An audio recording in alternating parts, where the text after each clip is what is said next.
plus. Michel, Puis là, mais écoute il y a bien, un club aussi à venir.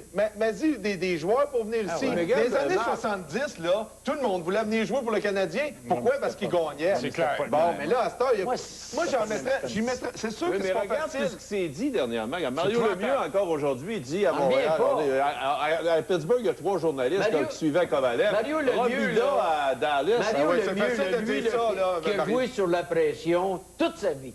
Parce que quand t'es bon comme Mario, t'as toujours la pression. Moi, je dirigeais contre Mario Lemieux. Je dirigeais à Pittsburgh avant l'arrivée de Mario Lemieux. Il jouait devant 2000 personnes. Mario a rempli la...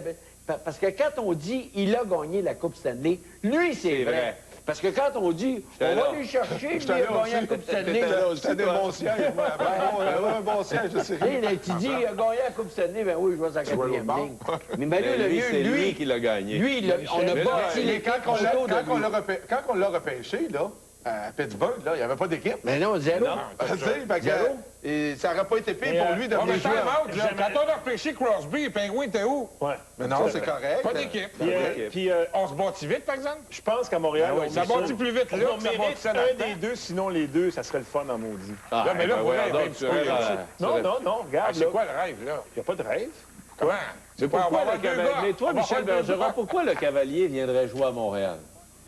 Quand il va être joueur autonome? Pourquoi pas? Pourquoi pas? Pourquoi pas, Jean? S'il y a une équipe, je pense qu'éventuellement, le Canadien, ils vont le bâtir. Ça prendrait peut-être des Pourquoi dirigeants pas? qui vont être plus agressifs Pourquoi pour pas? aller chercher des Il s'agit joueurs autonomes. juste de un ou deux chums, peut-être, Michel, là, Ouais. qui signeraient ici ou dans des échanges, puis que ça se parlerait, puis qu'il l'amènerait. Regarde, Peut-être pas le Cavalier. C'est Biron qui Ben dit oui, qu'il va tout avec essayer, Gauthier. il va tout faire pour Pour emmener emmener Brière à Philadelphie. Ben oui. Tu sais, des C'est gars ça. ensemble. C'est ça. D'abord, On est d'accord pour dire qu'il faudrait changer pas mal de monde chez le Canadien pour que ça Pour avoir arrive. des... Ouais, faut que ça On n'a arrive. pas trop de gars Ouais, mais évidents. même, il y a même Rivet là, qui s'en va dire, tu sais, ah, c'est le fun, j'ai pas besoin de neiger mon char. Pas de, Ben ouais, pas de mais- garage. C'est parce que là, il y en avait deux. mais genre, ils pensent tous comme ça. Parce qu'il y en avait deux à déneiger. Il y avait le sien puis celle à Coyvou. C'est pour ça qu'il n'aimait plus ça, là. C'était tannant, ça. Et en plus de ça, Rivet, là, il n'y avait pas de garage. Il n'y avait pas de garage. Mais là, Non, puis il y a pas de l'autre, là, Ribeiro, qui dit, ah, je suis content, le Canadien est éliminé. Ben ouais, c'est normal, ils l'ont échangé pour un Jack Staff. Hey, lui, là, va Lui, dire là, l'affaire. lui, il est insulté. Il a Parce que raison Ribeiro, pour ça. c'était le meilleur Ouais, mais- marqueur du Ouais, Canadien mais attends, mais- il y a un an. Ben ouais, mais On Michel- l'échange pour le pire défenseur Michel- qui devient le mieux payé à Montréal. Michel- Il a peut-être raison, mais j'aimerais mieux qu'ils le disent pas. Ben, Pourquoi pas? Parce qu'il y a un Eric, petit peu de réserve. moi, Eric, ça me Eric, dérange moi, pas, quand je suis parti d'ici, là, Quand dans ses comptes, là, ont décidé de faire de toi un assistant coach, là, Ouais. t'étais en maudit après Régent Tremblay. Ben non, mais T'étais un regarde, ça star. faisait 20 ans. T'étais un star, ça Ouais, t'es mais- rendu un attends, assistant mais c'est pas coach. pareil. Ribeiro, puis qui dit dans les journaux, ben moi, je suis content que le Canadien ait perdu, je trouve ça plate, je trouve ça cheap. Pas besoin. Ouais, moi aussi, j'ai trouvé ça Je cheap. trouve ça D'accord cheap, avec Michel. toi. Toi, t'aimes bien Ribeiro, fait que t'as un préjugé favorable. Moi, j'ai rien contre Ribeiro. Non, mais le qui gars, dit il est ça dans les gris. journaux? Non, non, mais Attends, écoute. je le sais qu'il pense. Hey, oublions Dis-les pas, c'est pas là. nécessaire. Y a Pas pas- y a- nécessaire. y a- Ah, j'ai écouté c'est Pat ça. Burns ce matin, il a dit la même maudite affaire. Il dit, moi, quand ils m'ont foutu dehors, t'as l'équipe. Il dit, moi, Mais toi, là, c'est toi tantôt qui disais André Savard, que si, Michel, si les Devils sont éliminés, tu vas être dans ce content. débat. Ben moi, pour tous Claude les... Julien. Michel, les coachs de la Ben, Ligue c'est ça. nationale, Je t'ai jamais entendu, je t'ai jamais lu que tu avais dit que tu étais content, que tu voudrais que les Nordiques perdent quand Marcel Aubu t'a pas pris, puis il a pris quoi? Tu l'as jamais dit. Tu n'as jamais rien dit quand il se pose tout mis dehors. Tu as eu de la réserve. Là, tu dis, Ribeiro, c'est correct qu'ils disent que je suis content que le Canadien ait perdu. Parce que Regarde, je ne suis pas responsable des ben, tu vois, c'est la dires même des affaire. autres. Ah, c'est la même affaire. Mais t'es content, ça te dérange Mais pas. moi, Je quand trouve j'ai que c'est écouté, cheap. quand les Nordiques m'ont Toi, échangé à Chalior, c'est injuste qui t'a fait les Nordiques n'ont pas fait les séries cette année-là. Ils ont limogé leur entraîneur après 25 matchs. J'étais content un petit peu. tu veux l'eau? Mais tu Tu l'as l'as pas pas dit. dit, Michel? non. Ben non. Ben oui, ah! Elle l'a dit, mais... Mais tu vas pas dire les journaux. Elle l'a dit, mais entre nous autres. Mais Mario, là, aujourd'hui, il aurait dû se taire. là. Ben Mario s'il paierait Kovalev 4.5 dans Ouais. son équipe, je suis pas sûr qu'il C'est pas aurait lui parlé. qui avait dit, vous allez l'aimer? Non, mais c'est ça. Il dit, vous allez voir après une coupe de match, non, nous il y a pas autres de aussi. ça. Mais s'il aurait à le payer, là... Mario, pas de ça, vous allez l'aimer à Montréal. Non, il dit, vous allez vous en rendre compte après une coupe de Ben oui, match. Mais c'est ça. est-ce Ben, qu'il la allez. reprendrait aujourd'hui? Ouais, ouais. Kovalev? Je pense pas qu'il... Pas à 4.5. Ah, mais on pourrait essayer de le passer. Ce mercredi, dès 19h, Pierre Marcotte teste vos connaissances artistiques au roi de la pop. C'est quel jour on est? 19h30, Petit Oubli à 450 Chemin du Golfe. À 20h, tous les moyens sont pris pour vous faire rire à Rire et Délire. Et à 21h, animé par Normand Brathwaite, voyez le grand rire avec comme invité Sylvain Cossette. ce mercredi dès 19h à TQS.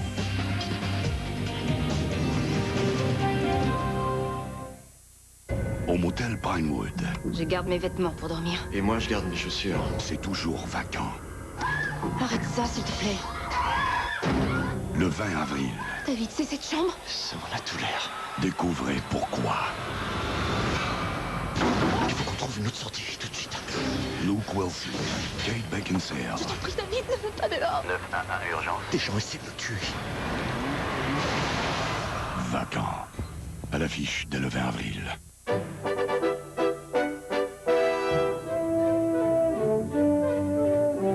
Le nouveau menu valeur déjeuner BK.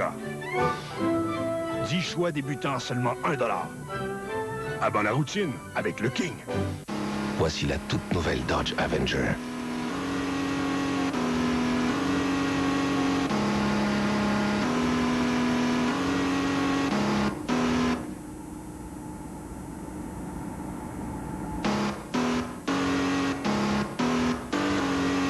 La toute nouvelle Dodge Avenger. Quand vient le moment d'avoir du fun, c'est elle qui donne le rythme.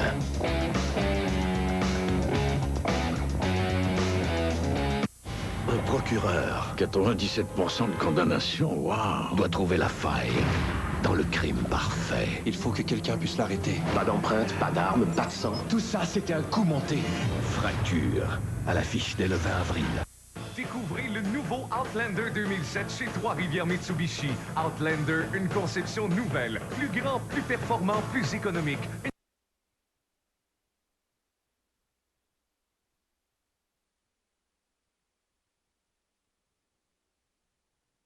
3-1 dans la série. Il faut dire que l'équipe de Michel Therrien n'a pas été chanceuse dès le début du match. Jordan Staal est le seul à avoir trompé Ray Emery et encore, je pense qu'il a marqué sur le troisième retour. C'est en troisième que Anton Volchenkov a inscrit le but victorieux, un tir voilé. Fleury n'est pas à blâmer là-dessus vraiment. Là. Alors, les Pingouins feront face à l'élimination jeudi à Ottawa. À New York maintenant, Bob Hartley et ses Trashers en ont vu de toutes les couleurs. Michael Nylander marque 3 buts, dont 2 en première période. Son premier sur une passe de Jagger qui lui permet de décocher un puissant tir. Ryan Callahan connaît une soirée de 2 buts, dont celui-ci, grâce à une passe arrière de Mara et à la circulation devant le filet. Alors, quelle humiliante défaite. Les Rangers mènent la série 3-0 et pourraient éliminer Atlanta dès demain soir. Premier jeu blanc en série pour Lundqvist. Du côté de Dallas maintenant, les Canucks d'Alain Vigneault tentaient de conserver l'avantage de la série. Un match très physique sur ce jeu. Willie Mitchell frappé durement Nagy. Luongo a encore gardé son équipe dans le match. Mathias Ohlund et Trevor Linden ont fait tous les deux les buts des Canucks. Les Stars feront face à l'élimination jeudi soir à Vancouver. Jacques Lemaire et son Wild font face à l'élimination dès ce soir. Les Ducks frappent fort en marquant le premier but du match. C'est un but en avantage numérique de Chris Pronger, un but à la Souris. Et avant la fin de la deuxième, Pierre-Marc Bouchard choisit le bon moment pour inscrire son premier but en fin de saison. Écoutez, nous sommes en troisième période. Ils viennent d'exploser avec 3 buts de Minnesota. Et à Calgary, c'est toujours 0-0.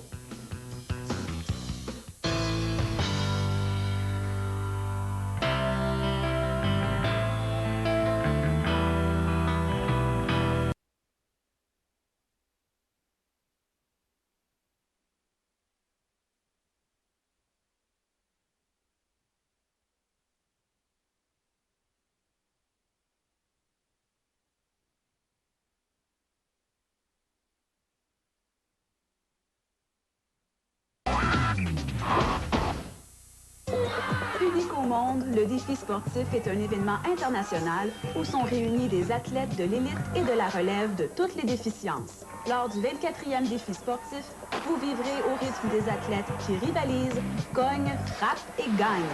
Qu'ils s'affrontent au soccer, en natation, au boccia ou au goalball, leur intensité exulte. Mon premier but dans la vie, c'est pas être sportif pour rien, c'est de surmonter mon handicap. Le défi sportif, une présentation d'Hydro-Québec.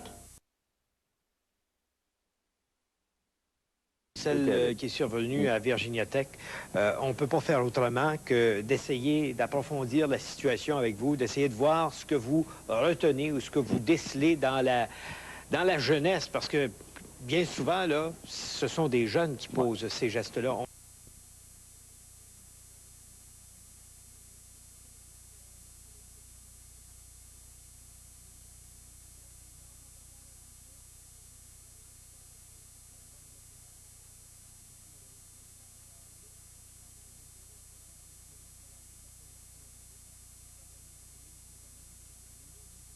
Mais propose également un guide touristique plus étoffé, plus facile à consulter. La grande nouveauté pour 2007 sur la Rive-Sud, c'est offrir des activités mieux adaptées à la clientèle. Enfin, on espère multiplier les séjours de 3 à 4 jours. Ils aiment venir chez nous parce qu'on est à proximité, qu'on a une belle diversité et surtout qu'on est capable de leur offrir quelque chose dans une période de 2, 3, 4 jours, donc des fins de semaine allongées. Il y a des activités qui sont des activités jumelées qu'on appelle. Le produit d'appel étant, dans un cas, le golf, jumelé avec des soins de santé ou, dans un autre cas, un forfait théâtre, jumelé avec des activités extérieures ou avec du vélo. C'est le genre de forfait qu'on propose aux gens. Un mot maintenant sur la grève des employés des cafétérias du Cégep de Trois-Rivières. Ils sont une vingtaine à avoir déclenché ce matin une grève de 3 jours.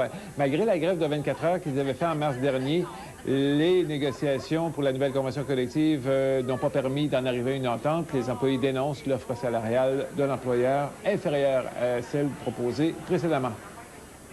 Et Boum Desjardins est de retour à Trois-Rivières le vendredi 11 mai prochain. Il va présenter son nouveau spectacle sur la scène de la salle J-Antonio Thompson. Je l'ai rencontré aujourd'hui. Il m'a parlé de l'importance de la musique dans sa vie. Ça fait quand même 1 an et demi que je suis à la maison, avec les enfants, à composer des chansons. Je me ressourcer, hein, d'une certaine façon. Je pense que de s'arrêter comme ça, on apprécie encore plus le fait on apprécie encore plus le métier du fait qu'on sonne d'ennui. D'aller voir les gens, tout ça, ça fait partie de moi. Tu l'as raison, j'ai oublié mon nom pour la musique. Faut comprendre que la star, c'est pas moi, c'est les tunes. Parce que moi, juste moi, comme ça, tout seul, on se parlerait pendant 1 heure de temps, les gens se tanneraient. Je pense qu'il faut que je chante à un moment donné à travers ça. Puis c'est ça qui a fait que les gens se sont intéressés à moi. C'est mes chansons. J'ai chanté pour nous deux.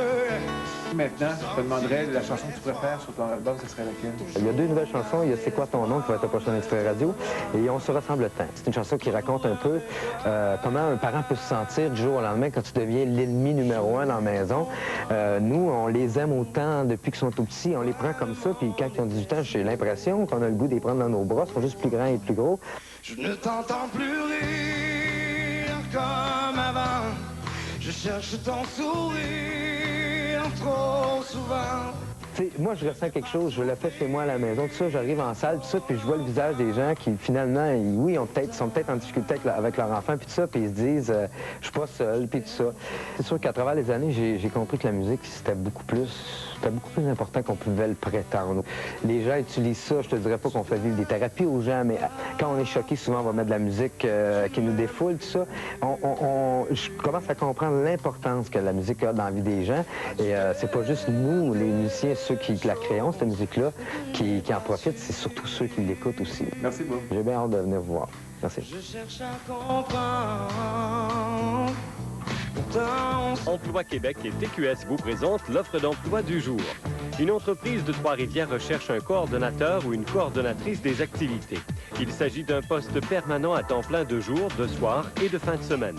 Le salaire est à discuter. On demande une formation collégiale terminée, de l'expérience dans la gestion de personnel et 1 à 2 années d'expérience. Plus de détails au www.emploiquebec.net. La météo vous est présentée par Ameublement Tanguay. Ça va être agréable au cours des prochains jours.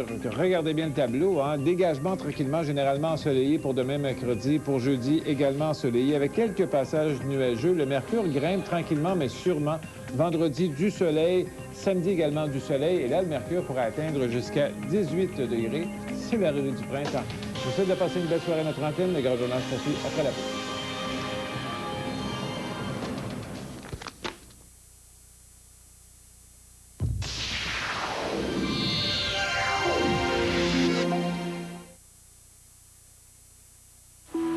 Avec la réalité Tanguay, vivez dès maintenant les choix de demain. Ensemble laveuse sécheuse Maytag à 1499 $. Nous payons les 2 taxes sur tous les électroménagers. Ou vous ne payez que dans 1 an. Vous avez le choix. C'est ça la réalité Tanguay. Moi, je suis un entrepreneur électricien. Quand j'ai besoin d'acheter des luminaires, l'un de mes fournisseurs est Éclairage RG. Il y a des très bons prix et un très bon service. Éclairage RG, rue Royale, Trois-Rivières, près de la Couronne. Bernier et Crépeau. Les meilleurs véhicules au meilleur prix. Oui, ça se peut. Dodge Caliber, la compacte réinventée. Conduisez-la à partir de seulement 15 995 $. Bernier Crépeau, toujours le plus bas prix. Bernier et Crépeau. Boulevard Saint-Jean.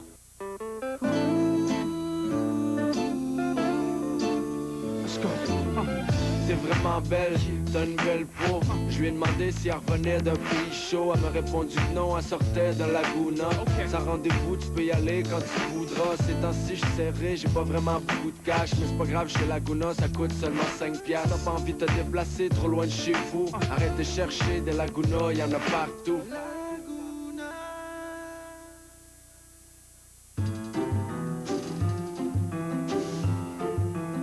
Dans 4 ans.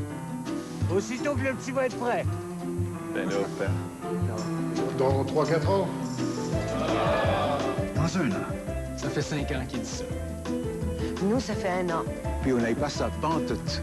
Que votre retraite soit pour aujourd'hui ou pour bientôt, il faut être prêt. Voici Vision.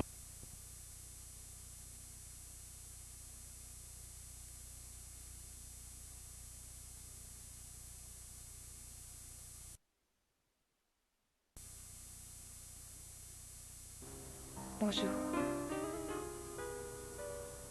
Où est-ce que vous allez? À ton avis, Ryan?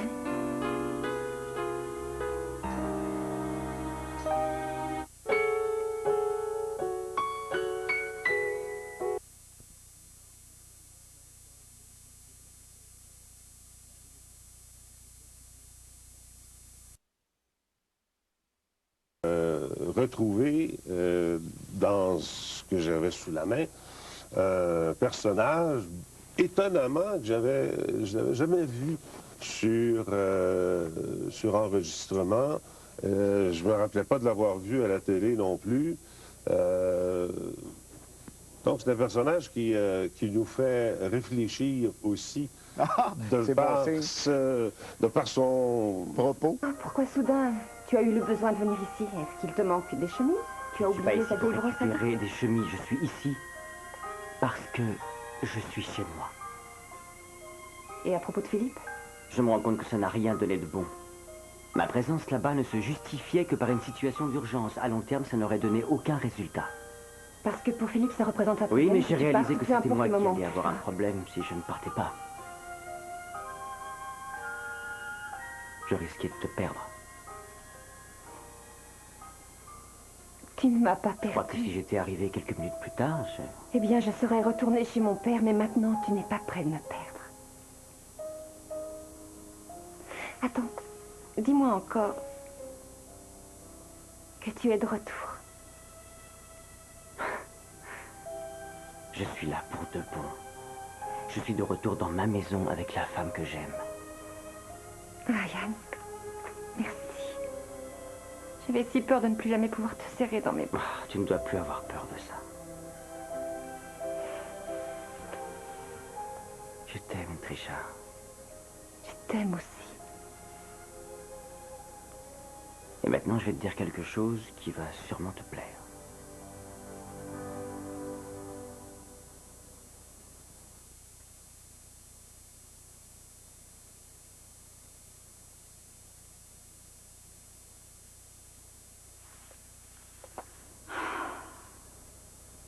Maman, qu'est-ce que je vais manger? Je n'ai rien préparé de chaud. Tu ne veux pas des céréales? Si. Où est papa? Je peux peut-être les mélanger avec du yaourt pour toi, ou tu préfères du lait, ou... T'as pas répondu, maman. Où est papa?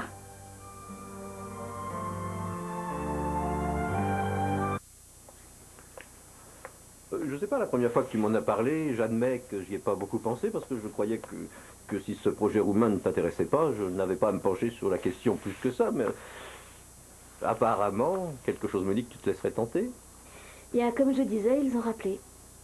La persévérance, ça paie. Ça et Michael Baldwin. Mais qu'est-ce qu'il a à voir avec ça? Pas grand-chose, à vrai dire. Il était simplement là, dans mon bureau. Pourquoi? Il doit me faire un rapport de ses activités. Ça fait partie de sa période probatoire, en accord avec l'association du barreau. Oui, mais enfin, il peut faire ce rapport au téléphone. Il a été agréable. Quoi qu'il en soit, il était dans mon bureau quand le professeur a appelé et Michael n'a pas hésité à dire que je serais folle de ne pas y aller. Bah, tu sais, très franchement, je suis d'accord. Je veux dire qu'une opportunité comme celle-là ne se représentera pas de sitôt. Alors si par hasard t'es un petit peu hésitante, je te dis, vas-y. Vraiment? Oui. Et tu partirais pour combien de temps? À peu près 2 semaines. D'ailleurs, peut-être que finalement, tu pourrais venir avec moi. Oui, enfin, ça, on verra, chérie. Ça n'est pas une critique, mais enfin, la Roumanie, c'est vraiment le bout du monde. Mais tu penses quand même que je dois y aller? Oui. Enfin, c'est ta décision, je ne peux pas la prendre à ta place, ma chérie.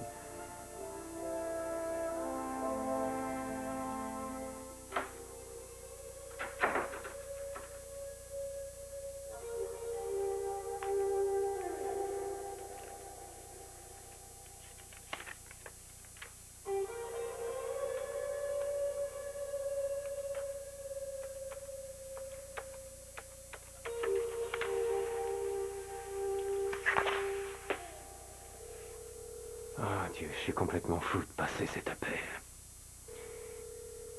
Est-ce que c'est une bonne idée? Pronto? Pronto? Sei qualcuno? Brad, c'est Jack. Abbott. Jack Abbott. C'est un nom qui me semble familier, mais je ne peux pas mettre un visage dessus. Je suis sûr que tu es surpris de m'entendre. Je ne sais pas si surpris est le mot juste, mais comment m'as-tu trouvé, Jack? Oh, il m'a fallu du temps pour te retrouver. La vérité, c'est que je me suis promené avec ton numéro dans la poche depuis 15 jours, me demandant si j'allais t'appeler ou non. Pourquoi est-ce que tu m'appelles? Eh bien, j'étais curieux de savoir comment ça allait depuis ton départ de Genoa. Cette attention me va droit au cœur, mais tu m'appelles après toutes ces années seulement pour savoir comment je vais? Non, je ne marche pas. Tu as quitté Genoa City si rapidement, je suppose que tu n'as pas eu le temps de dire au revoir. Je n'avais pas exactement le sentiment que je serais regretté. Je veux dire spécialement par toi ou Victor. La moitié de Genoa City pensait que j'avais tiré sur Newman. Il ne fallait pas partir, je ne t'ai jamais cru coupable. Vraiment touché que tu dises ça maintenant, Jack, mais à l'époque, tu pensais exactement le contraire. Si je me suis trompé, je le regrette. Jack, tu ne m'as jamais aimé. Tu n'as jamais tenu compte de moi ou de mes sentiments. Mais avant que tu raccroches, j'ai une question à te poser. Tu m'appelles bien pour une raison. Quelle est-elle? Tu veux que je te dise, je ne crois plus que ce soit très important. Oh, allez, tu appelles après toutes ces années simplement pour bavarder? Qu'est-ce qui se passe vraiment, Jack? Je te le dirai, donne-moi un peu de temps pour y repenser avant de reprendre contact, si je reprends contact. Oui, c'est ça, reprends contact plus tard.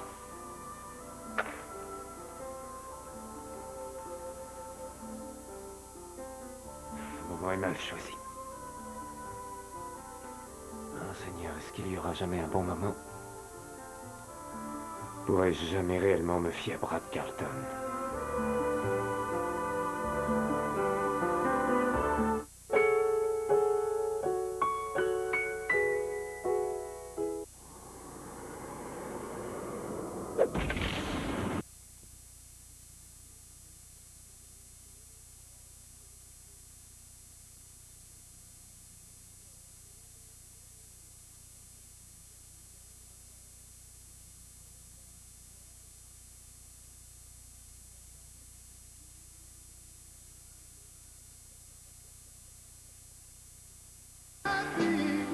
J'en ai fait overtime pour lui, les fins de semaine, et même la nuit finie.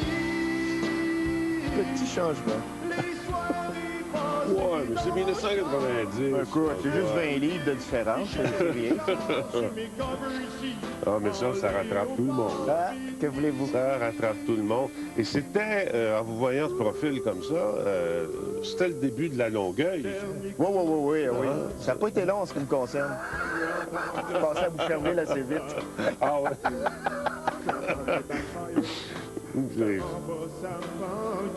Mais là, à ce moment-là, vous n'étiez que chanteur, auteur-interprète. Ben, je commençais à faire un peu des deux. Je faisais des sketchs. Ça, c'est... On parle de fin des années 80. Là. Je commençais les lundis juste pour rire. Je commençais à écrire des sketchs qui étaient... 90. Bon, c'est ça. Ouais. Mais dans des spectacles, vous en donniez des spectacles? Oui. Et là, c'était le contraire. Ouais. Tu sais, je faisais plus de chansons sérieuses, puis je faisais des liens humoristiques comme cette chanson-là ou d'autres, de petits sketchs que je faisais des présentations. Mais le but, c'était de permettre un peu de variété dans un spectacle où il y avait, un peu comme Rivard, dans le fond, dans ses spectacles, que Michel Rivard présente souvent des chansons, fait des liens humoristiques, c'est ce que je faisais. Et tranquillement, pas vite, les monologues ont pris le dessus sur le reste. Et là, la chanson est... Poignée de bord. Complètement? Ben, j'en fais encore aujourd'hui. Je fais de la chanson humoristique. J'ai fait une chanson dans le dernier spectacle qui était une balade qui était une balade sentimentale. Ouais. Mais c'était vraiment une seule chanson dans un ensemble d'humour. Puis il y avait des liens humoristiques, dont cette chanson-là que j'ai chantée encore, où elle-même... Puis là, j'ai décidé, tout récemment, de ramasser ces chansons humoristiques-là, puis de les mettre en... Ben oui. On peut aller les chercher sur zik.ca, je pense. Comment vous appelez? zik.ca. zik.ca. C'est un site où on peut aller chercher, on peut downloader des chansons. Et la plupart de ces chansons-là, on va les retrouver sur un CD. Éventuellement. Mais... En voici un extrait, une des chansons qu'on n'a pas vue, qu'on n'a pas entendue aujourd'hui. Ça s'appelle Cinépark. Oui, c'est ça. Au milieu d'un pic de garnotte, il cloie 3 panneaux de plywood. Il met une affiche sur sa roulotte. Un film de Clint Eastwood. La rumeur courut dans toute la place. C'est samedi dans le pit à Roland. Apporte ton stand de crème à glace, on va faire un petit coup d'argent. Moi, je vais mettre mon linge de mariage. C'est excitant, on sort pas souvent. Profite-en pour faire ton lavage. Prends ta douche puis brosse-toi les dents. Tout le monde s'est mis de la partie pour sentir le sang bon taxi. Même la grand-mère s'est mis de la poudre. Pour voir le film de Clint Eastwood. Le samedi soir à la Brunante, tout le monde faisait la file d'attente. Le curé Ouais, c'est un hommage à Clint Eastwood. Aussi par le fait même. Jusqu'à la fin. Oh oui, jusqu'à la fin, ça finit le festival du plywood en hommage à Clint Eastwood. C'est ça. Mais ça, dans cette chanson-là qu'on vient d'entendre, et les autres dont je parlais, qu'on a écoutés au cours de l'émission, est-ce que le public peut se les procurer? Oui, exactement. Sur le site, là. En fait, je pense que c'est Archambault, qui a un site qui s'appelle zik.ca. C'est zik.ca. Je pense que c'est zik.ca. Et on peut se procurer ces chansons-là. Oui. Et il y en a 5 ou 6 qui sont disponibles. Mais est-ce que je veux dire, est-ce qu'il y en aura d'autres que vous allez rassembler sur un CD? Un CD, oui. Ben là, quoi que les CD, ça coûte cher à faire? Ça coûte cher, mais le marché est en train de changer actuellement. C'est la raison pour laquelle je suis allé en download, parce que là, je vais avoir mon site Internet. Sur le site Internet, il sera possible de les avoir. Et comme je ne veux pas refaire une carrière de chanteur, comme je ne veux pas partir en tournée avec 20 chansons à chanter, je veux faire du monologue. Donc, je ne veux pas m'embarquer, je ne veux pas créer de fausses illusions. À l'effet que je reprendrais de fausses attentes. Alors, c'est ça. Je me dis, je me fais plaisir en faisant des chansons parce que j'ai toujours aimé en faire. Il est possible de se les procurer. 10-12. Puis, idéalement, c'est des chansons que je sortirais sur les différentes époques de l'année. Comme là, celle-là, c'est sur le Cinépark. J'en ai une sur les cabanes à sucre. J'en ai une elle-même que je voulais sortir pour la période de la Saint-Valentin. Et ainsi de suite. Sur le printemps, été, automne, hiver. L'ouverture de la piscine, le barbecue. Comment vous réagiriez, François, s'il fallait qu'une de ces chansons-là, comme ça arrive dans les YouTube, etc., comment vous réagiriez si tout d'un coup le public en adoptait une et ça devenait un super succès? J'en ai aucune idée, très honnêtement. C'est sûr que je serais content, là, mais... L'appel pour en faire d'autres. Oui, c'est ça. Mais tant et aussi longtemps que je me sens pas obligé de repartir une carrière de chanteur ou de retourner en musique, là. Moi, c'est sûr et certain que c'est toujours plaisir qu'une chanson soit autonome puis qu'elle fasse son bout de chemin tout seul. Puis si jamais, à un moment donné, tout le monde la veut, tant mieux. Tant mieux, c'est sûr et certain que personne ne peut se plaindre de ça, tu sais. Puis il y a tellement, actuellement, sur Internet, il y a tellement de surprises... Les têtes à claques, par exemple. Lui-même, c'est le premier surpris parce qu'il y a eu un succès phénoménal. Puis il y a des chansons parfois... On trouve ça drôle ou on trouve pas ça drôle? Non, mais il reste qu'il y a quand même des millions de personnes qui consultent le site actuellement. Effectivement. C'est rendu aux millions de personnes? Oui. Fait que c'est phénoménal. Moi, j'en reviens pas à quel point Internet, maintenant, est en train de prendre, parce que c'est partout dans le monde. Hein. Oui, effectivement. Ça ouvre des portes. Fait que si un Français m'a emmené ou un Belge qui veut écouter ma chanson, allez-y. Les invitations de l'Arabie Saoudite, je sais pas. Oui, s'il y a des francophones dans ce coin-là, sûrement. Sinon, j'essaierai de la chanter en d'autres choses qu'en français. Enfin, forcer un peu... l'accent. L'accent, c'est ça. Vous êtes porte-parole pour une 2e année pour le salon Chalet et Maisons de campagne du Québec. Oui. Ça se fait, ici à Québec, 1er au 4 février. Au Centre des Congrès. Très bientôt. Oui, en fin de semaine. En fin de semaine. Et à Montréal, du 15 au 18 février, au Stade olympique. Oui. Qu'est-ce que c'est que le salon? C'est un salon qui est très spécialisé. Dans le fond, ça le dit, c'est salon et chalet maison de campagne. On m'a demandé d'être porte-parole, moi, parce que j'aime le bricolage. J'ai toujours aimé les maisons de campagne. Et comme j'ai étudié en art et traditions populaires, en architecture traditionnelle, tout ça, c'est un secteur qui m'intéresse particulièrement. Alors, c'est un salon, comme celui de Québec, par exemple, au Centre des Congrès. Cette année, il y a 5 chalets qui sont exposés, des chalets de bois rond, des chalets de pièce sur pièce et des chalets préfabriqués. À prix abordable. À prix très abordable, parce qu'à 90 000 maintenant, on peut avoir un chalet. Puis c'est vraiment un look. Il y a même un chalet pliable qui c'est Habitaflex, ça s'appelle. C'est un chalet qui va de 18 à 34 pieds. Et c'est un chalet qu'on peut transporter d'une région à l'autre. Avec personne dedans. Avec personne dedans, ça va de soi. Il faut le plier avant, puis sortir le monde, puis le chien, puis le chat. Puis on peut le promener. Donc c'est un petit village à Québec. C'est bien intéressant parce qu'ils ont mis 5 chalets ensemble. Et tout le tour, vous avez un trajet qui vous permet de faire la route des antiquaires, qui vous permet de voir des conférences sur différents sujets. Qu'est-ce que vous avez tout le tour? Tout le tour au salon? Vous avez au centre. Et tout le tour, on a fait un sentier qui vous permet de découvrir différents kiosques, dont la route des antiquaires qui montre des antiquaires et des reproducteurs de meubles anciens. Est-ce qu'on peut... je suis certain qu'il y a des gens qui doivent se la poser, la question. On peut-tu trouver des deals, là? Sûrement que... Mais c'est parce que c'est un marché très ciblé au départ. Fait que toute personne qui s'intéresse, qui veut découvrir les différentes régions du Québec, c'est un bon endroit. Tous ceux qui veulent savoir quel type de construction qui vous intéresse, si c'est un camp de bois rond ou une maison de pièce sur pièce plus traditionnelle, où vous avez différents types de chalets, vous avez différents types de contracteurs, il y a les différents matériaux, il y a tout l'aspect écologique qui est mis en valeur, parce qu'actuellement, on ne peut plus bâtir un chalet comme on en bâtissait dans les années 70. Les années 60-70, c'était des 4x8 sur le bord d'une rivière, puis on avait un chalet, mais maintenant, ça prend un plan d'aménagement. Mais on est-tu mieux d'acheter usagé? Il n'y a plus les droits acquis qui viennent avec. Oui, il y a ça, mais en même temps, maintenant, c'est parce que tu peux faire, il y a quand même des aménagements qui sont faits, il y a des concepts qui sont faits, qui sont très intéressants, qui sont autour aussi des activités qui vont avec les saisons. Puis tout. Je pense que ça vaut la peine d'aller voir, ne serait-ce que pour voir l'éventail de toutes les possibilités. Là. Toute personne qui s'intéresse à la vie de campagne... par curiosité, ou aller se donner le goût, purement et simplement. Je rappelle que c'est du 1er au 4 février au Centre des Congrès et du 15 au 18 février au Stade olympique. Personnellement, projet particulier? Là, il y a la mise en scène du spectacle de Jean Lapointe qui sortira cet automne. Il y a un documentaire qui va sortir très bientôt sur la relation entre l'homme et les objets, un spécial d'1 heure que j'ai conçu, que je suis en train de réaliser. Au complet. Mon premier bébé, j'ai hâte de voir le résultat, c'est intéressant. Nous aussi. Et le spectacle pour il y a le Festival Juste pour rire qui s'en vient, le Festival du Grand Rire, et peut-être en 2009, mon prochain spectacle, si j'ai le temps de finir tout ce que j'ai entrepris. Et si Dieu le veut. Et si Dieu le veut, oui. Merci beaucoup, François. Merci, ça a été très agréable et on va vous redonner vos vieilles affaires qu'on avait prises. Mes archives. Vos archives, même celles que vous n'avez pas. Ah bon? Étienne Drapeau, demain. Bonne fin de journée.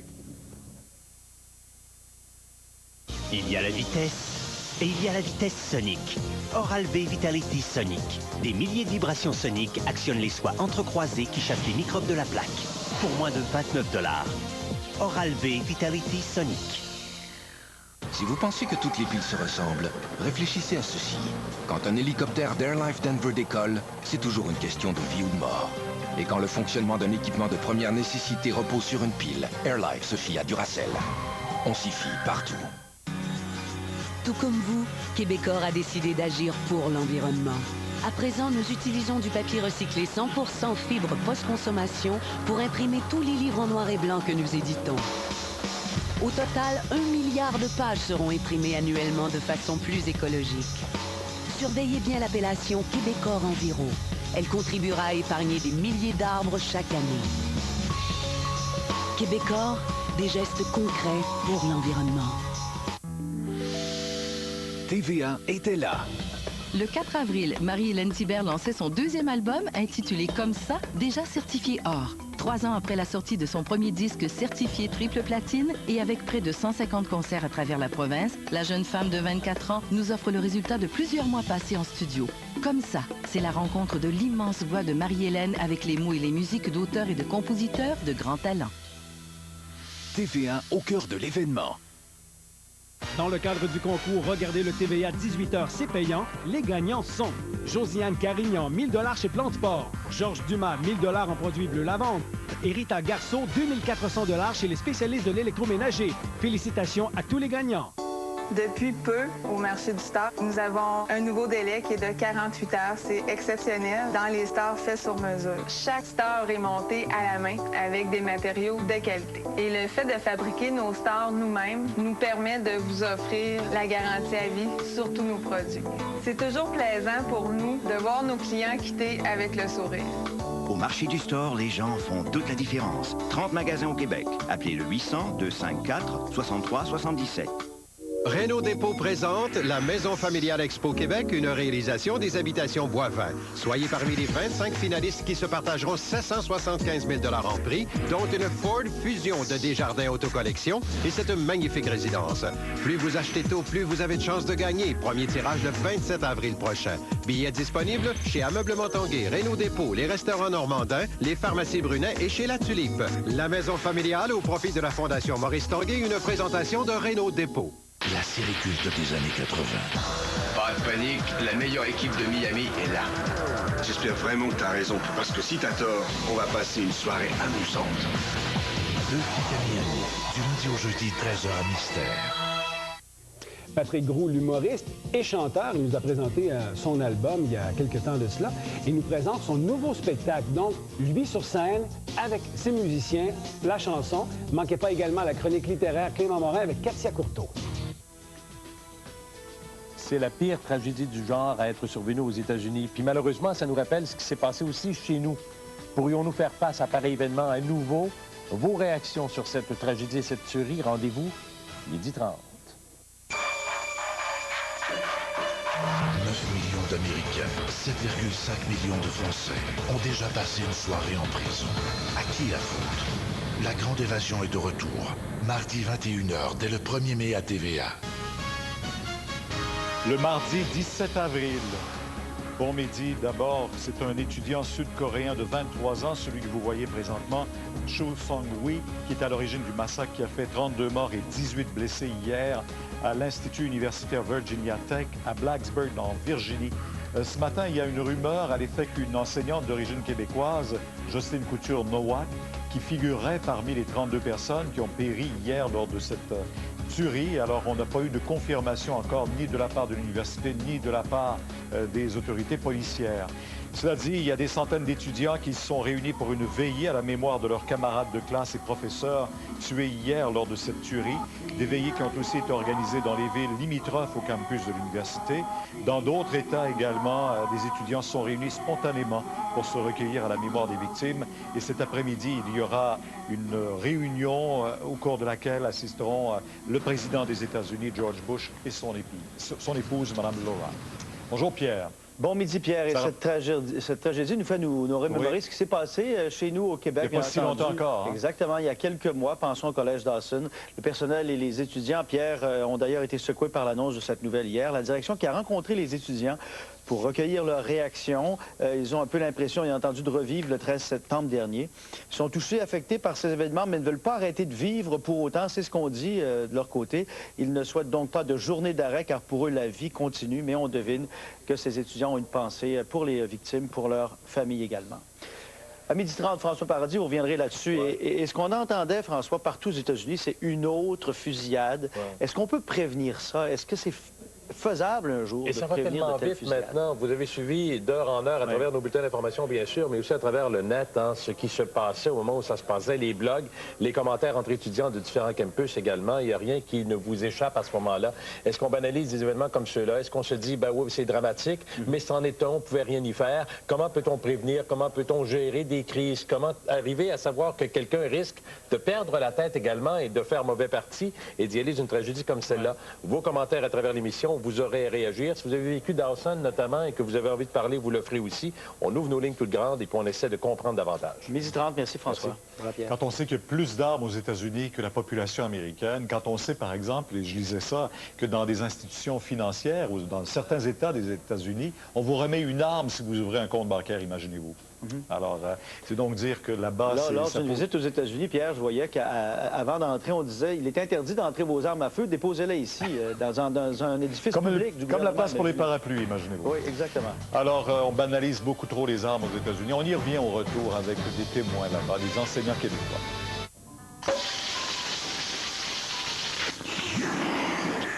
Ça sent le sofa pour toi, soir, le grand? Enchanté. Avec ses milliers de sponges pochettes. Sponge Towels, absorbants, pas à peu près.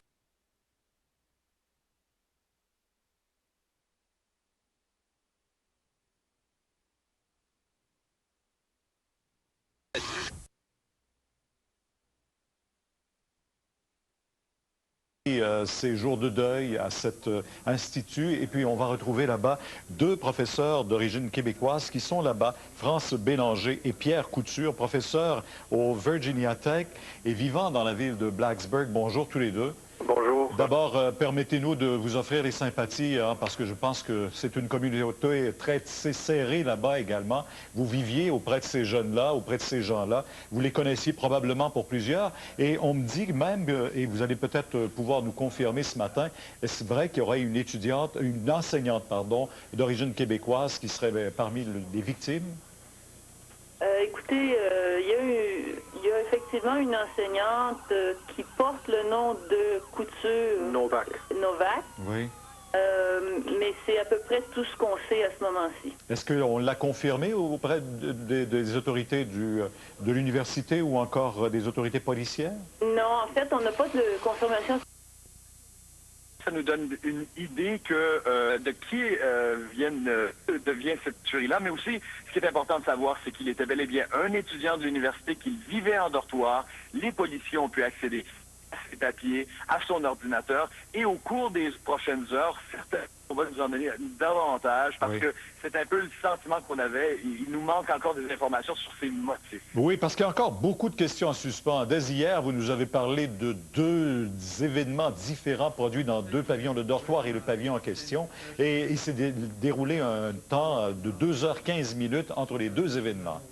Et ce matin, en conférence de presse, on n'a pas pu jeter un éclairage meilleur sur ce qui s'est passé exactement. On nous a dit du côté, par exemple, du ministère de la Sécurité publique de la Virginie que les policiers avaient fait le mieux dans les circonstances, mais beaucoup de gens ici, les étudiants, les membres des familles, se demandent pourquoi, encore une fois, les policiers n'avaient pas alerté davantage les étudiants sur le danger qu'ils couraient, puisque le tueur, lors de la première fusillade, n'avait pas été arrêté. Cela dit, les policiers ont aussi donné des explications sur la façon que ça s'était passé à l'intérieur même du pavillon Norris Hall, là où l'essentiel du carnage est survenu. Je vous invite à les écouter. Victims were found in at least 4 classrooms as well as a stairwell. We know that there were a number of heroic events that took place, students and faculty alike, within minutes of this tragedy unfolding. The gunman was discovered among several of the victims in one of the classrooms. He had taken his own life. On ne doute pas qu'il y a eu de grands gestes héroïques, bien sûr, posés par des étudiants qui ont probablement été tués au cours de, justement, cette opération hier. Mais pensons également aux survivants. Il y en a 18 qui ont été conduits à l'hôpital. Richard, quel est leur état ce matin? Ça s'est beaucoup amélioré au cours de la nuit, et ce matin encore, Pierre. Très tard, le directeur de l'hôpital régional de Montgomery me disait qu'il restait 6 étudiants en état stable et 3 en état critique. Les étudiants qui étaient en état critique maintenant, leur situation s'est améliorée, mais les blessures sont importantes et ils vont garder non seulement des séquelles psychologiques, mais certainement physiques. Dans un cas, il pourrait y avoir une paralysie complète. Bon, et cet après-midi, on rend hommage à toutes les victimes. D'abord, le bilan, c'est combien? C'est 32 plus le tueur ou si c'est 32 au total? 32 plus le tueur? 33 au total avec le tueur. Bon, parfait. Alors, il y aura une cérémonie et visite du président Bush et son épouse. cérémonie très importante qui va avoir lieu à 14 h. D'ailleurs, je m'y rends au Castle Coliseum, qui est là où se joue l'équipe de basketball locale. Le président, il sera avec son épouse, les élus de la Virginie. On attend 40 000 personnes pour cet hommage aux victimes de la tuerie. Ce sera important et on s'attend à beaucoup d'émotions. Le président devrait être bien accueilli, Pierre, parce que dans la région, on a beaucoup soutenu le président. Et à ce moment-ci, devant la folie de tout cela, ce qu'on veut savoir, c'est qu'effectivement, le président et le pays au grand complet soutient la communauté. Richard, merci. À plus tard. On vous suit cet après-midi sur LCN et à 17 h également. Merci. Et cette tragédie de la Virginie, Pierre, a des répercussions chez nous aussi et ça nous fait nous rappeler de tristes événements, ceux du Collège Dawson survenus le 13 septembre dernier. La direction qui a rencontré, Denis Thériault, aujourd'hui, les élèves, les étudiants pour discuter un peu de ce qui s'est passé là-bas. Exactement, Pierre, parce que, bon, le 13 septembre dernier, Kim Virgil a fait basculer la vie paisible de Dawson en entrant en train à l'intérieur armé, en faisant une innocente victime. Alors, évidemment, hier, lorsque les gens à Dawson ont réalisé l'ampleur de ce qui se passait à Virginia Tech, eh bien, c'était l'état de choc. Plusieurs ont revécu de douloureux souvenirs. Alors tout de suite, le directeur est allé rencontrer les étudiants un peu partout dans le collège pour voir comment ils allaient, pour les encourager.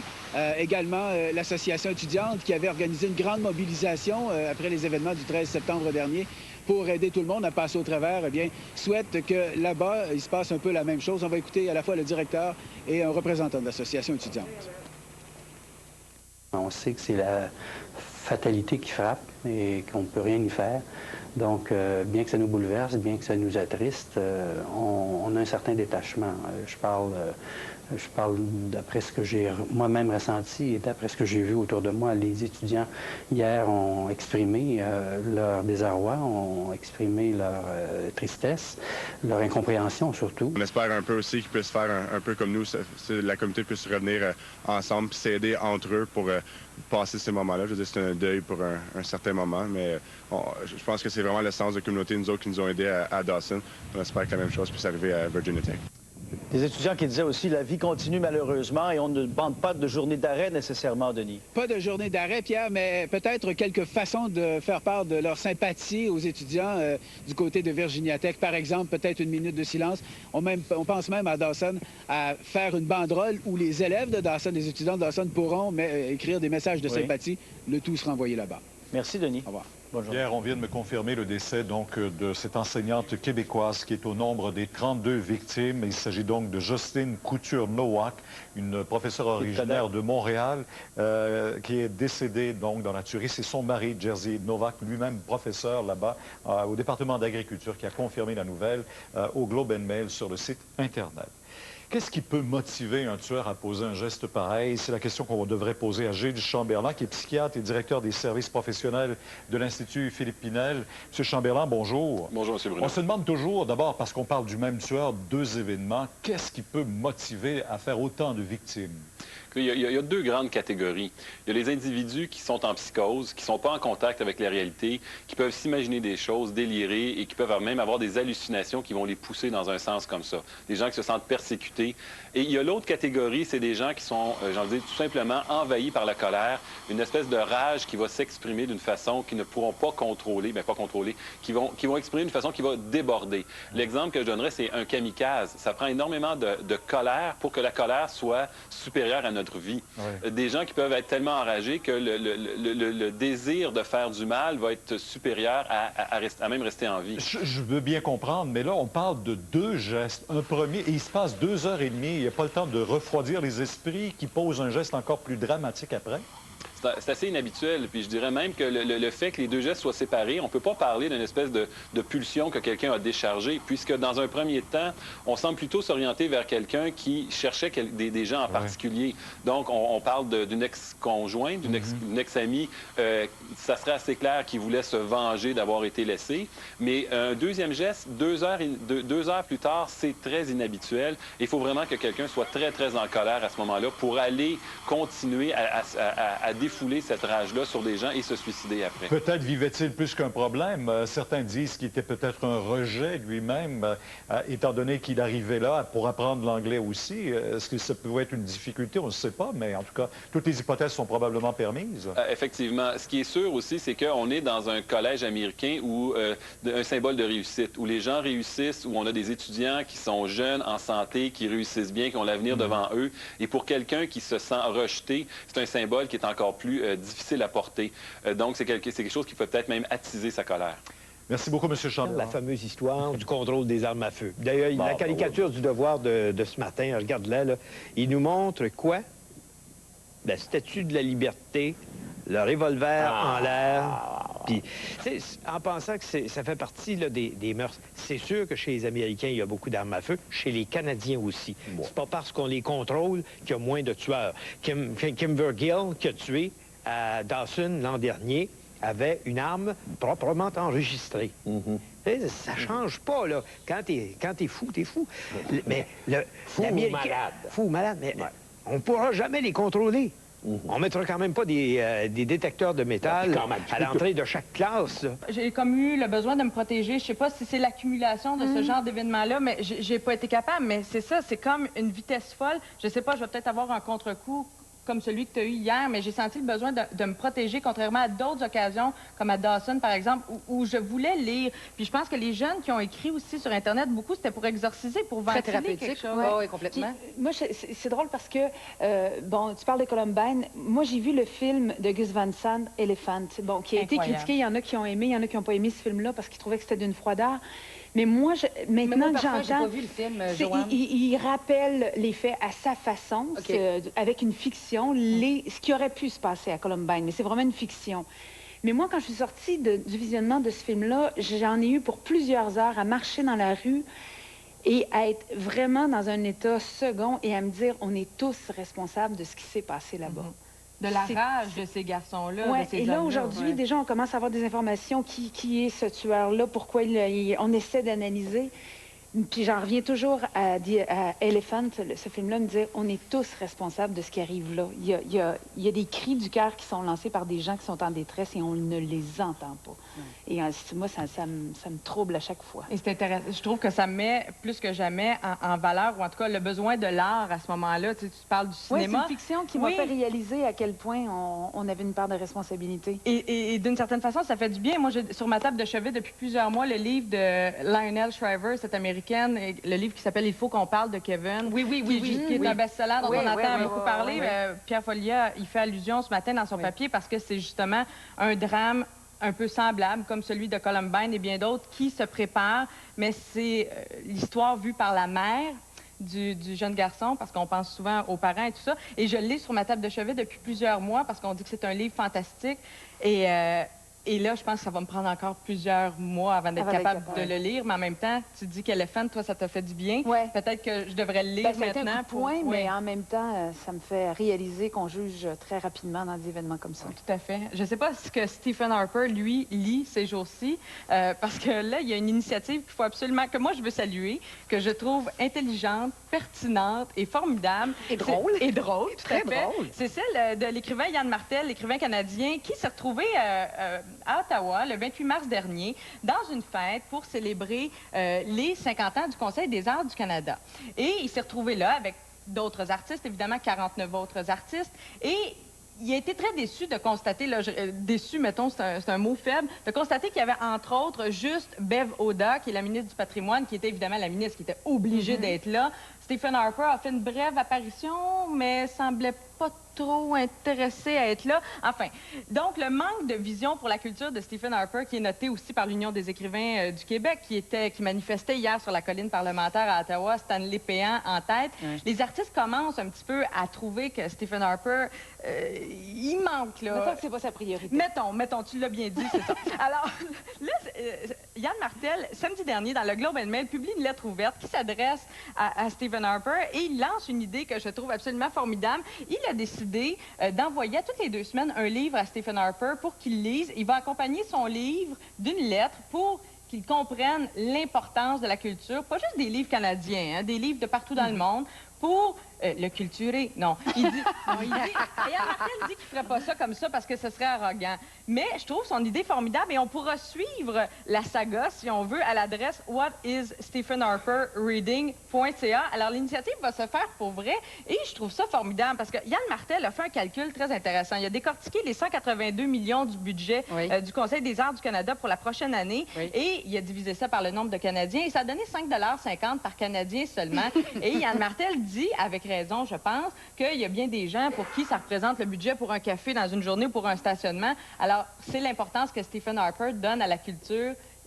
C'est pas beaucoup. À la création aux artistes, voilà. Exactement, parce que c'est ça, le Conseil des arts du Canada, c'est de l'aide directe aux artistes. C'est pas de l'aide via des agences comme Radio-Canada ou Téléfilm Canada. Et pour Yann Martel, ça, c'est la vraie aide, celle qui compte. Aux artistes, exactement, à nos créateurs. Des bourses, c'est tout ça. Tout à fait. Alors, on s'est amusé. Les filles, vous avez réfléchi à la question. Grandement, oui. Qu'est-ce qu'on enverrait comme livre à M. Harper pour le sensibiliser, lui donner une vision culturelle quelconque? Ben moi, je pense qu'il y en a... Veux-tu y aller en premier, Joanne? Ah, vas-y, avec plaisir. OK, ben moi, je pense que, bon, il y a idéalement, dans la bibliothèque de Stephen Harper, évidemment, il doit se retrouver des incontournables de notre équipe de recherche. Ils ont fait quelques suggestions. Là, tu parles, entre autres, du Michel Tremblay. Mais moi, je pense que, et c'est Denise Bombardier qui disait ça ce matin à la radio, que les hommes, de façon générale, n'aiment pas lire les romans. Oui, c'est vrai. D'être confrontés à leurs sentiments, à leurs émotions, ils n'aiment pas lire ça. Je pense que c'est pour ça. Et, ben, en tout cas, c'est ce qu'elle prétendait. Je me suis dit, ma foi de Dieu, donc, à Stephen Harper, pas de roman, ça y prendrait un livre avec énormément d'images, où il n'y a pas besoin de suivre une histoire et où, politiquement, ça pourrait l'aider. Réponse? Le guide de l'auto! Alors, il pourrait avoir la nomenclature de toutes les voitures écologiques. Peut-être que ça ferait le verser, donc, son gouvernement vers une idéologie ou une politique qui pourrait être... titre des véhicules écologiques. Mais il commence à être de plus en plus épais, Joanne. Je vais sectionner, donc, cette partie-là du guide de l'auto, la sceller et l'envoyer, donc, à M. Harper. Pas sûr que ça va le sensibiliser au monde culturel, par exemple. Moi non plus. Toi, Joanne? Non, mais c'est un départ, hein? On ne sait pas comment on accroche un homme à la culture. Ça peut devenir de diverses façons. Stephen Harper. Peut-être qu'il lit autre chose. Peut-être qu'il lit des biographies. Peut-être qu'il lit des guides. Il doit lire quelques projets de loi.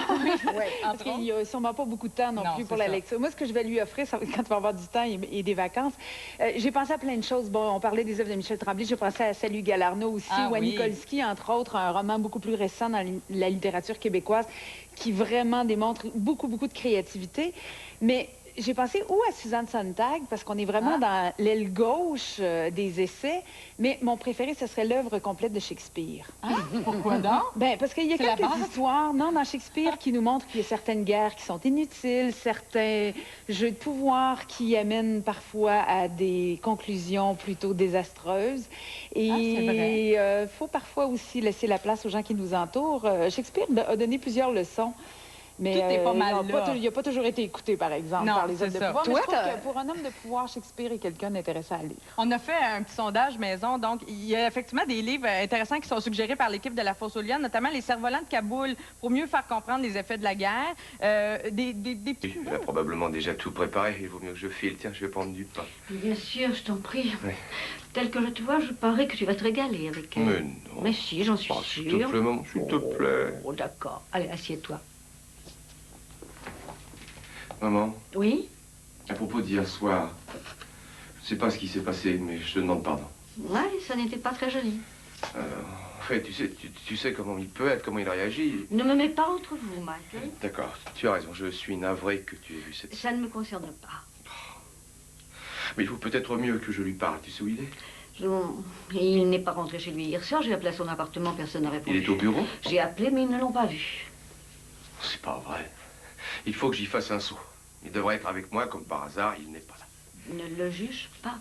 J'ai tout essayé avec lui. Et tu as vu ce qui s'est passé. Qu'est-ce que tu veux donc de plus? Tu ne sais pas? Il me déteste, je l'ai bien vu hier soir encore. Il te déteste, mais il t'adore, oui. Tu ne le sais pas, tu ne le connais pas. Oh, je connais Brad. Non, tu connais le petit garçon que tu as sorti de... Non, Red Bull. On va s'appeler les Red Bull de Montréal. Le Red Bull de Montréal, ben non. En tout cas. Je ne le garderai plus. OK. Bon, on va aller tout de suite à nos appels, nos lignes débordent, nos courriels sont nombreux. Je veux juste dire une chose, un courriel avant de commencer à prendre des appels. J'ai Marc-Antoine, 20 ans, de Victoriaville, parce que là, on cherche, avec notre question, les tueries sur les campus, qu'est-ce qui crée de tels monstres? Lui, il me dit, Le problème, c'est pas les jeux, c'est le rapport qu'on a avec les jeux. Parce qu'il dit, j'ai 20 ans, je joue depuis l'âge de 6 ans, j'ai toujours aimé ce genre de jeu, je suis quelqu'un de solitaire, on en parlait tantôt, mais j'ai toujours su que ce n'était pas la réalité, car mes parents me l'ont dit. Ah! Ils n'ont pas juste parqué devant la manette en disant « Occupe-toi donc pendant que je fais autre chose ». C'est ça. Puis je lisais aussi sur de nombreux courriels, il y a plusieurs personnes qui disent ça. Hein? Si on entoure nos enfants, si on prend soin de ce qu'ils regardent, ben, je pense qu'on vient de toucher un point important. On va aller voir ce que les gens ont à nous dire. On a Marcel à Shawinigan qui est notre premier intervenant ce matin. Bonjour. Marcel? Bonjour, monsieur, ça va bien? Oui. Bonjour, Marcel. On vous écoute. Oui. Ben moi, là, je trouve que c'est des poids trop faciles à l'université, un cégep, même les polyvalentes, même les écoles élémentaires, ça vient de même bientôt. Ça se promène avec des couteaux, ça se promène avec des armes à feu. Dans les aéroports, ben, ils ont des systèmes qui peuvent détecter à travers des backouts des armes à feu. Fait que moi, je mettrais un système pour protéger nos étudiants. Nos gros industriels, nos gouvernements sont protégés, mais nos étudiants ne sont pas assez protégés. Oui, mais un centre d'enseignement, là, Marcel, t'as enseigné, t'as dirigé une école. Est-ce que c'est faisable? Est-ce que c'est pensable? C'est peut-être pensable. C'est pas souhaitable, en ce sens que les enfants arrivent là. Moi, j'enseigne au secondaire, bien sûr. C'est soit il est un milieu où on accorde énormément d'attention aux jeunes, on l'entoure. Je le sais qu'il faut, vous dites, vous là, le protéger l'école, protéger les enfants en général. Oui, mais c'est très difficile de cadenasser les portes. Ça se fait dans certaines polyvalentes actuellement. Ah oui, ça se fait. Ah, ça se fait. Puis ils sont protégés au moins. Ben oui, ils sont protégés au moins, mais imaginez-vous. Là, regardez, là, c'est des... Il y a eu 30 quelques personnes qui sont parties, là. Ben, c'est poids bien trop facile. C'est bien trop facile comme poids. Mais pensez-vous que c'est... sont protégés, mais revenons à la question, Marcel. Ouais. C'est quoi qui engendre ce genre de tueurs-là? D'où ils viennent? Ça, c'est l'éducation mal reçue. Des fois, qu'il y en a qui sont gorochus dans la vie, d'autres qui ont une mauvaise éducation. Il y a quelque chose qui ne marche pas dans... Bon, peut-être pas d'éducation, peut-être pas d'attention. C'est ça. Peut-être pas d'attention. Pas d'éducation, pas d'attention. Trop laisser eux autres mêmes. Ouais. Trop laisser eux autres. Merci, Marcel, de votre appel. Merci. Bonne journée. On a un appel à Farnham. On a David qui est en ligne. Bonjour. Oui, bonjour, ici David. Vous avez, à propos du sujet du jour, là, je pense que la source même, là, ce sont les films à suggestion agressive, c'est qu'on glorifie les bandits, les tueurs, là. Après, on nous dit, dans la télévision, s'il vous plaît, suggestion, laissez pas vos enfants voir ça. Je pense que les gouvernements devraient mettre leur culotte et dire c'est interdit dans le Canada d'avoir des suggestions de même. C'est la base même de la tuerie, là. Alors tu prends n'importe quelle sorte d'arme, on a fait les fléaux pour les armes à feu, là, et ça a viré à rien. On les incite pas à tuer, puis les rendre glorieux, ces bandits-là. C'est deux culottes, ils nous promettent toutes sortes de choses, les gouvernements.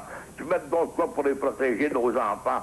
C'est la plus importante chose du monde. C'est la raison de vivre et non pas la raison de tuer. Excusez mon expression, j'avais ça à dire. Merci. David. À Montréal, maintenant. À Montréal, Françoise, bonjour. Bonjour, M. Desmarais. Bonjour, M. Tessier. Bonjour.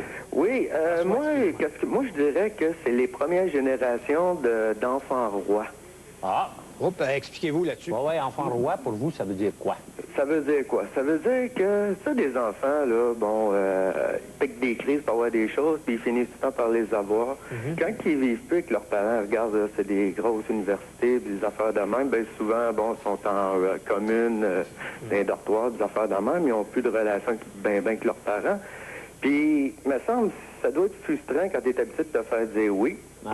Puis tu arrives dans une institution comme ça, puis c'est pas oui. Puis tu remarques bien, ceux qui arrivent de même, bien souvent, vous l'avez dit tantôt, que bon, c'est des problèmes d'amour, des affaires comme ça. C'est des rejets à quelque part.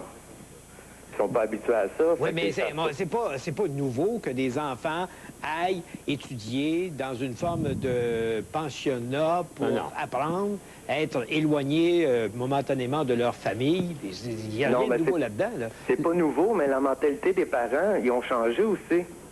C'est plus pareil comme dans le temps. M. Tessier le sait, il connaît très bien l'histoire, qu'avant, la famille, c'est ça qui était le plus important. La star, c'est la carrière. Ah. Maintenant, quand vous dites l'enfant roi, c'est parce que vous dites C'est quelqu'un qui a été... c'est-à-dire, on lui a tout donné. Alors, le bonhomme, à un moment donné, perd sa blonde, parce que c'est ça, là, dans cette affaire, perd sa blonde, ou quelqu'un veut voler sa blonde. Alors, le gars s'arme, puis il va tuer. C'est ça. Mais tuer pas le... Mais tuer... C'est une rage. C'est une rage. Oui, mais la relation avec l'enfant roi, c'est ça que je demande. Quelle est la relation entre l'enfant roi et celui qui décide de porter un acte? C'est quasiment une affaire de violence conjugale. C'est ça, à l'école. Quelqu'un qui est tout le temps habitué de se faire dire oui, puis qui se fait dire non ou qui se fait rejeter, ça doit être frustrant, tu sais, à quelque part, chaque personne, écoute, à quelque part, il doit avoir un petit problème aussi dans la tête, là. Quelqu'un qui est logique, il va réagir autrement, mais quelqu'un qui ne sait pas comment réagir, il peut avoir des réactions assez inattendues, merci, là. Puis tu sais très bien qu'aux États-Unis, tu te promènes sur le bord de la rue, puis c'est facile d'avoir un arme. Avez-vous des enfants, vous, mon cher ami? Oui, j'ai... C'est-tu des petits-enfants rois? Pardon? Est-ce que ce sont des petits-enfants rois? Non. Bon! Merci, François, de votre intervention. Je peux juste faire une petite parenthèse. Je dois vous arrêter. C'est parce qu'il faut faire la pause. Merci beaucoup, François. Merci de votre intervention, parce que...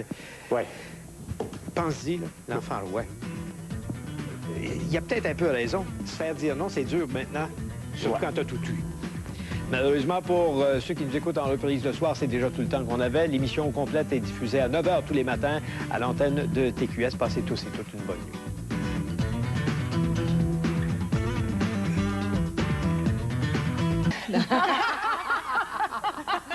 C'est difficile mais c'est difficile quand même. Non, mais c'est très intéressant. Et je continue avec la santé de la femme, l'égalité de la femme, beaucoup de choses. Je pense que j'ai eu un certain impact. Oui, votre rapport à la vie publique est toujours très important. Oui. Alors, tout ce bagage d'expérience, justement, se retrouve dans votre autobiographie. Oui, ben on pourrait l'envoyer à M.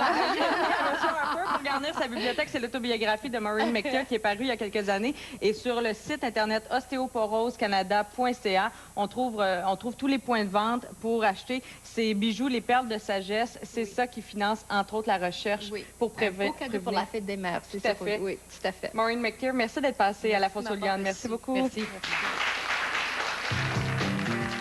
Au cours de l'été, le public québécois aura le bonheur de découvrir la pièce Ténor recherché, gagnant de 2 Tony Awards, l'équivalent des Oscars du théâtre. Après Londres et Broadway, Terrebonne devenait une évidence. On en parle avec son directeur artistique, Benoît Brière, un peu plus tard à l'émission. Où, quand, comment, c'est un pensez-y bien. Mais à un moment donné, il faut arrêter d'y penser, il faut agir. Je parle du mariage et de ses nouvelles tendances.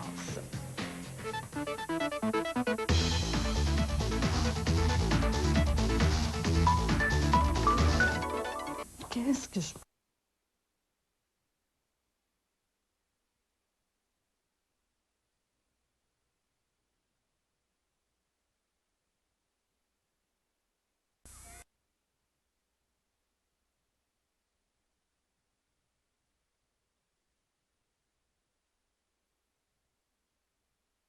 Heureusement, il y a Capitaine Bonheur.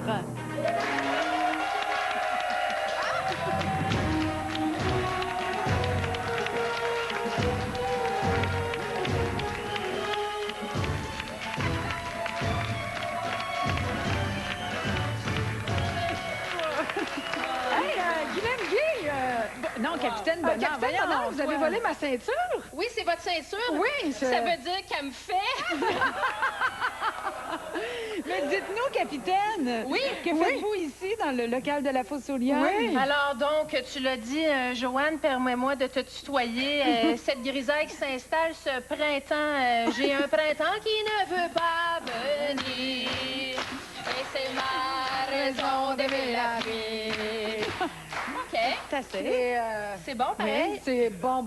C'est improvisé, là. C'est le costume, hein? On l'a pas senti. Qu'est-ce que tu veux? C'est magnifique. Qu'est-ce qu'il va faire pour nous, Capitaine Bonheur? Ben, je voulais vous dire, j'ai un petit texte à vous lire. On va commencer comme ça. Une annonce à la nation? Oui, une autre.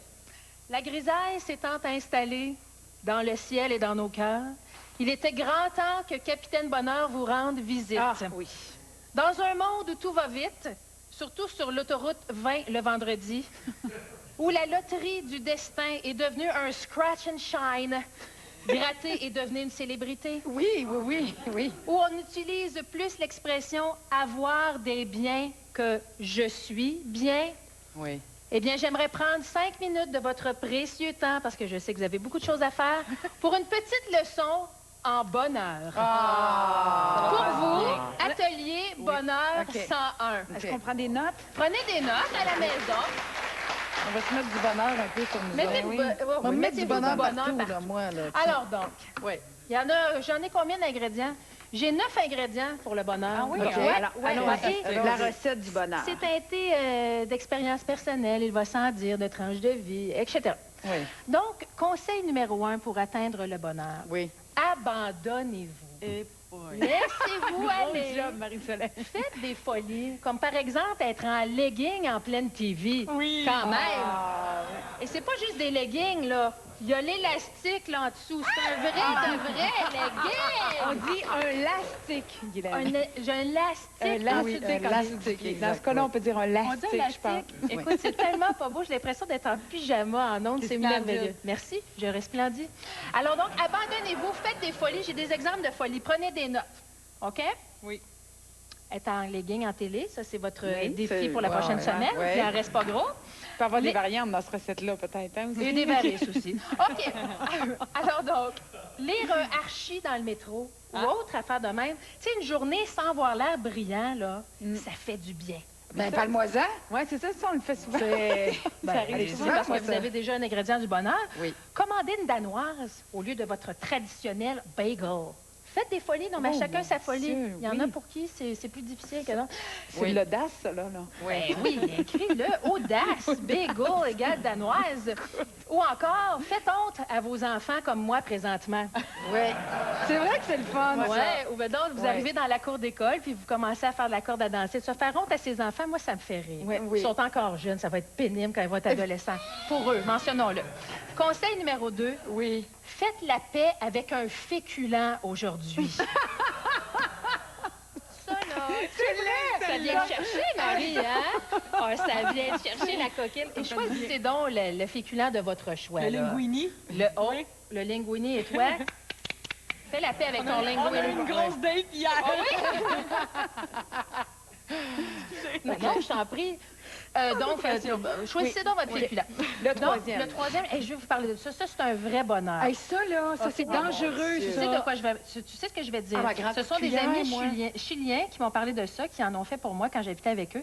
Vous mettez une kékane comme ça, de lait condensé sucré dans un chaudron avec de l'eau en ébullition. Il faut la surveiller. Il faut la surveiller, mais à feu, il faut que ça frémisse à peine. Ne mettez pas ça à grande ébullition. Mettez pas de sel, c'est pas des pâtes. OK?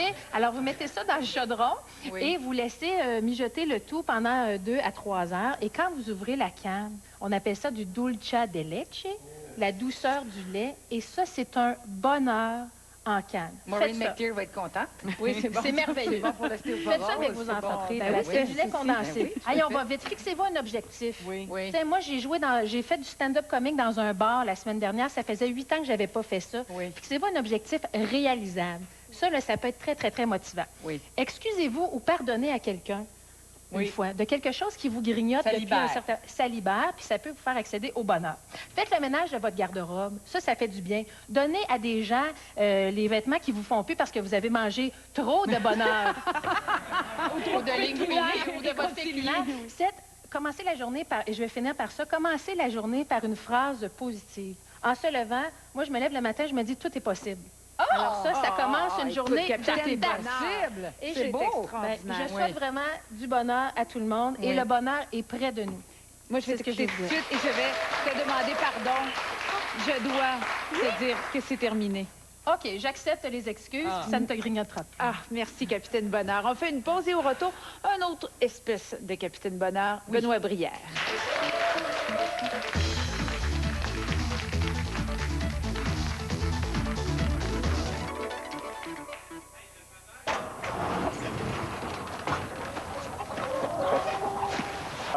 Mais si on regarde sur l'ensemble des gens qu'on connaît, on peut toujours en trouver qui sont un peu bizarres à un moment donné. Mais c'est parce qu'au moment où ils sont bizarres, on fait quoi avec ça? C'est ça. Je vous donne ce gars-là. Il y a un témoignage d'un de ses amis, quelqu'un qui le connaissait. Il dit, il ne nous a pas dit un mot de la session à l'école.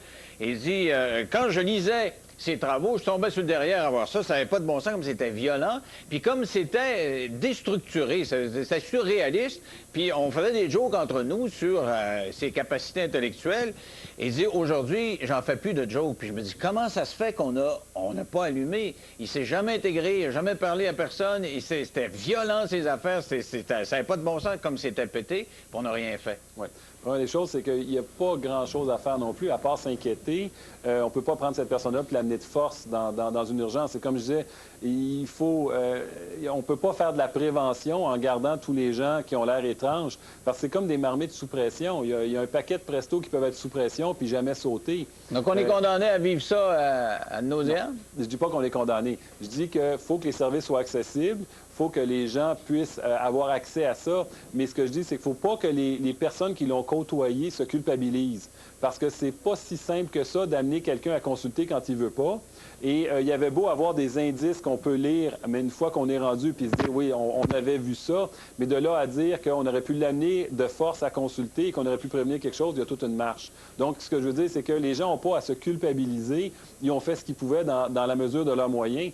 On ne peut pas, dès qu'on trouve quelqu'un de bizarre, l'amener de force à consulter. Oui, c'est ça. Et puis, vous l'avez dit tantôt, c'est la liberté qui prime. On ne peut pas forcer quelqu'un à... En ce moment, tout est en fonction que les gens, on préserve leur liberté. Donc, avant d'amener quelqu'un contre son gré dans une urgence, ça prend des...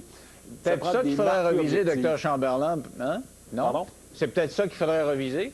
Bien, des fois, quand on voit des gens dans la rue là, qui sont sans abri puis qu'ils ont l'air partis à avoir des bébites, des choses du genre, OK, ils ont le droit de dormir, mais est-ce qu'on est si responsable que ça à les laisser là? Écoutez, moi, c'est un point que j'ai souvent soulevé. Les gens qui sont manifestement malades, manifestement souffrants, ne serait-ce que pour eux, ça serait utile qu'on puisse les amener à consulter. En ce moment, de la façon dont les lois sont faites, on attend qu'ils soient dangereux. Et s'ils ne sont pas dangereux, jamais ils vont avoir accès à des soins. En ce moment, comment c'est fait? Fait que c'est sûr que ça, la barre, et disons que le balancier est très pro-protéger les droits et libertés, même chez des individus qui, manifestement, sont souffrants. Tout un débat de société. Merci beaucoup, Dr Chamberlain. Ça a été extrêmement intéressant de vous parler aujourd'hui. On a pu décortiquer un petit peu ces mécanismes assez compliqués de l'âme humaine. Merci. Ça fait plaisir. Au revoir. Au revoir. Au retour, on se demande comment un homme a pu réussir à tuer tant de monde avec 2 armes à feu seulement, avec un spécialiste en armes à feu, après la pause.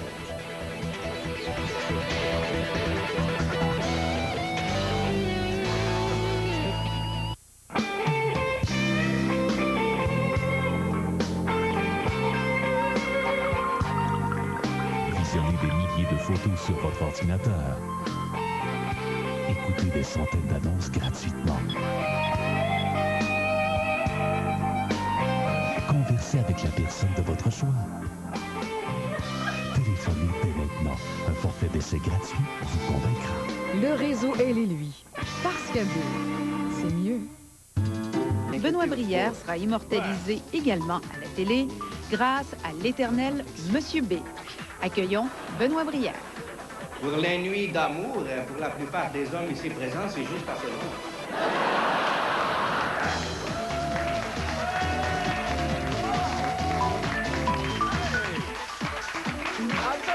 Ça fait plaisir à voir. Oui. Il y a des affaires là-dedans, ça fait une éternité. Je ne pensais même pas qu'il y avait du piétage de ça. C'est du bonheur. C'est du bonheur. C'est du Moi, bonheur. d'ailleurs, je vais vous dire une affaire. Passer après Madame Bonheur, je suis capitaine Bonheur, c'est Oui. dur, c'est dur.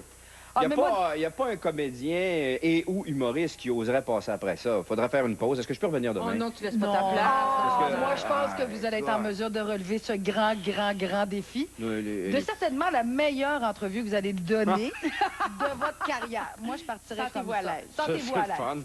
Voulez-vous- Under pressure. Benoît Brière, Oui. pour les 3 prochaines productions estivales au Théâtre du Vieux Terrebonne, Oui. vous allez enfiler le manteau de directeur Ouais. artistique. Il est lourd. C'est-tu pour vous divertir que vous faites ça? Vous vous ennuyez? Vous voulez vous divertir ou c'est pour ajouter bon. une corde à votre art? Ajouter une corde, pourquoi pas? Pourquoi pas? Ben oui. En fait, j'avais aucune envie de devenir directeur artistique. Elle est en train de dire.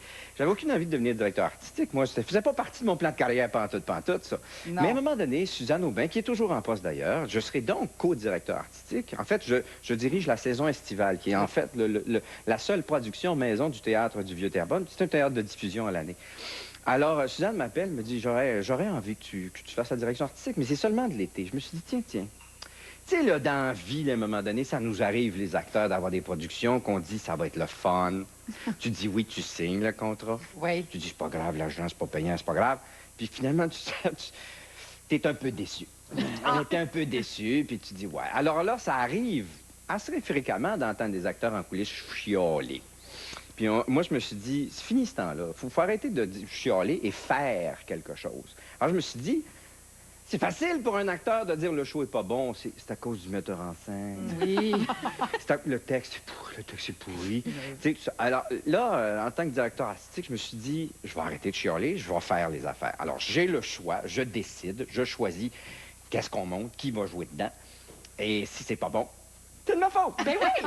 Mais écoutez, à côté du 19 juin, c'est une farce classique. Hein? Oui, oui. Des femmes, des poursuites, des bons ténors recherchés. Oui.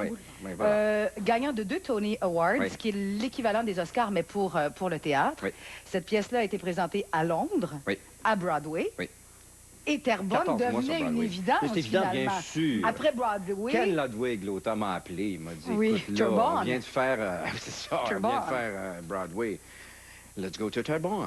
Oui. Mais j'ai voulu la faire. Puis en plus, c'est dans le cadre, pour faire une longue histoire courte, lorsque j'étais à Stratford l'été passé pour jouer Don Juan en anglais, j'ai revu quelqu'un que je connaissais et que j'aimais bien, en l'occurrence, Perry Schneiderman. Souvenez-vous de ce gars-là. C'est un metteur en scène, c'est un maître de commedia dell'arte. Et d'ailleurs, la raison pour laquelle il était à Stratford, c'était pour nous coacher la distribution de Don Juan pour la portion commedia dell'arte du spectacle. Sans dire un mot. Oui, absolument. C'est assez exceptionnel. Donc c'est pas des qualités de tireur qui sont importantes. Non, pas nécessairement. Pas dans une situation comme celle-ci. Où il a pu trouver ça? Aux États-Unis, c'est facile à trouver, ça? Ben, écoutez, que ce soit aux États-Unis ou au Canada, ces armes-là sont en vente, sont disponibles pour être achetées par des gens qui veulent faire du tir à la cible ou, par exemple, des services de police vont les utiliser. Il y a certaines forces militaires qui utilisent le Glock, je crois, mais il n'est pas utilisé ici au Canada. C'est pas l'arme de service de nos militaires. Bon, vous l'avez essayé cet après-midi, c'est ce qu'on voit, Non, là? ça, c'est un autre modèle. On n'avait pas à ce moment-là le modèle exact. C'est un autre pistolet de calibre 9 mm. Dont le calibre est identique à celui-là qui a été utilisé. Et à partir de là, bon, ben, on a un petit peu montré comment ça fonctionnait, comment ça chargeait. On voit que l'effet de réaction est quand même assez prononcé, là, vous se rebondissez. Oui, bien là, ce qu'on peut... c'est un calibre qui est relativement puissant. Dans le fond, le recul, ça fait partie intégrante. Mais il y a possibilité de tirer très, très rapidement avec cette arme-là également, là.